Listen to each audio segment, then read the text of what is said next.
Hello again, this is Spiritual Family, and welcome back to the channel. I'm sorry I have been out for a minute, but you know what? Got some great news. I had a baby boy, but more on that later.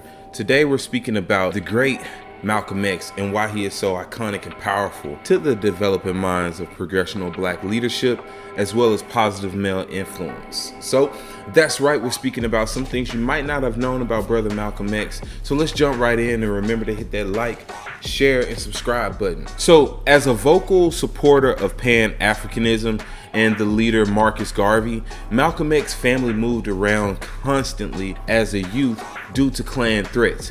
His father may have been killed by a KKK splinter cell group based off evidence collected, and after his father died, we know that his mother suffered from a nervous breakdown. She was sent to an insane asylum. Welfare workers separated Malcolm X from his siblings. He also spent his teenage years in foster care.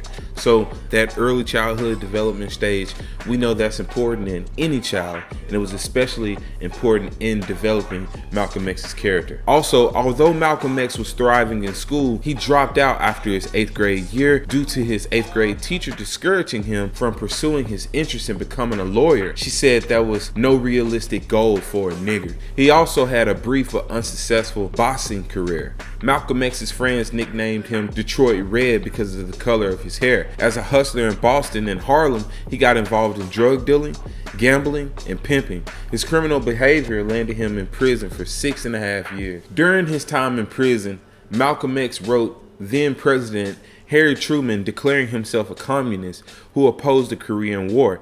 This caught the attention of the FBI, which began surveillance of Malcolm X that continued until his death. There are a total of over 4,000 pages of surveillance put together on Malcolm X. Malcolm X even kept it so real as to suggesting that the JFK president brought his assassination on himself. While in jail, he converted to the Nation of Islam. He transferred the Nation of Islam from the little-known movement into the national phenomenon that we see today. During his time with the Nation of Islam, he converted over 64,000 members to the religion and even headed a mosque in Harlem for a decade. Now let's talk about slave names. To make a clean break from European culture, he dropped his last name Little, which he said was his slave name, and replaced it with the letter X. Malcolm X initially opposed integration in America, but his anti-white stance softened over time after his religious pilgrimage to Mecca. He also founded a newspaper, Muhammad Speaks, which he printed in the basement of his home. Elite universities like Harvard and Oxford recognized Malcolm X as an engaging speaker. They invited him to speak and often to debates.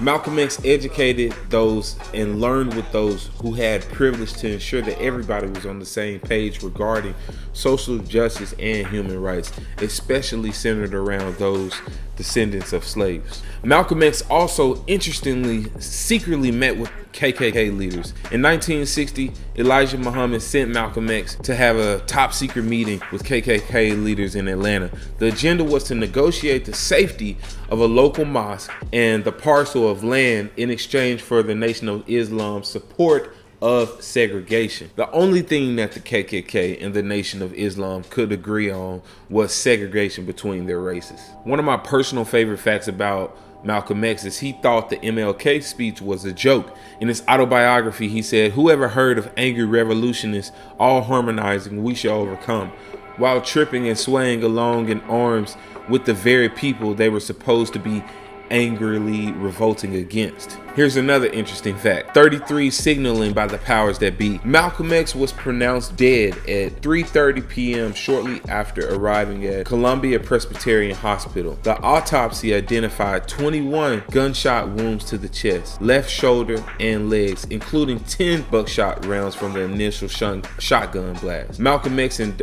Dr. Martin Luther King were assassinated within 3 years from each other. Here's another favorite quote of mine that Malcolm X said regarding media. Malcolm X famously said, "If you're not careful, the newspaper will have you hating the people who are being oppressed and loving the oppressor." Now we can translate newspaper to be anything in today's time. Social media, traditional media, whatever. But again, he said, if you're not careful, the newspaper will have you hating the people who are being oppressed and loving their oppressor. We can see that in examples like Black Lives Matter.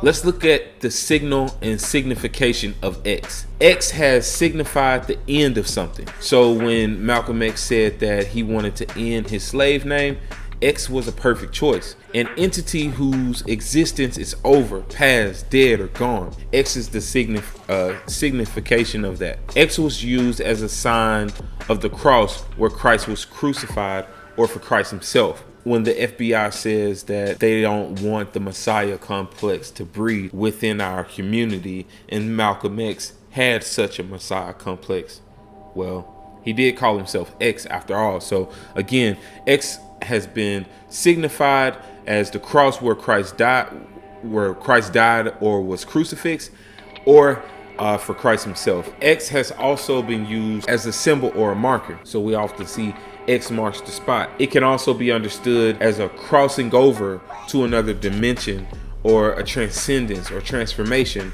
or transmigration. Also, Black Muslims appropriating X instead of their slave name, or X is also known as unknown, as the trace in the lineage of our forefathers has been erased on purpose in some instances. So again, some people have chosen to appropriate X instead of using their slave name. I even thought about doing that myself once. Let's speak about projects from the FBI and from the government that involved basically spying on activists. A sister project to Project Shamrock was Project Minaret. That involved the creation of watch lists by each of the intelligence agencies and the FBI of those accused of subversion or domestic activities. The watch list included such nobles as Martin Luther King, Malcolm X, Jane Fonda, Joanne Bass, and Dr. Benjamin Spock. And finally, we're just going to speak about a fun fact. In the autobiography of Malcolm X described his encounter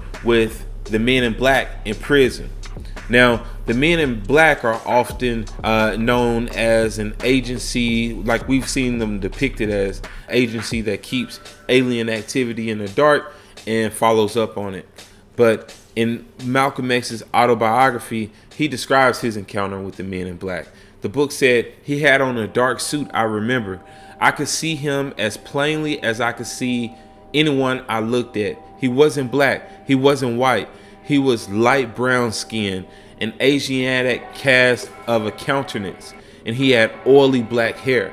The being Malcolm X described, however, is more in accordance with Aleister Crowley's description of a supernatural being written about in the Laws of Thelma than Elijah Muhammad, as the film Malcolm X portrayed. So we may never know at this time if Malcolm X actually inquired of Men in Black, especially since the government believed him to have a Messiah complex or supernatural complex himself.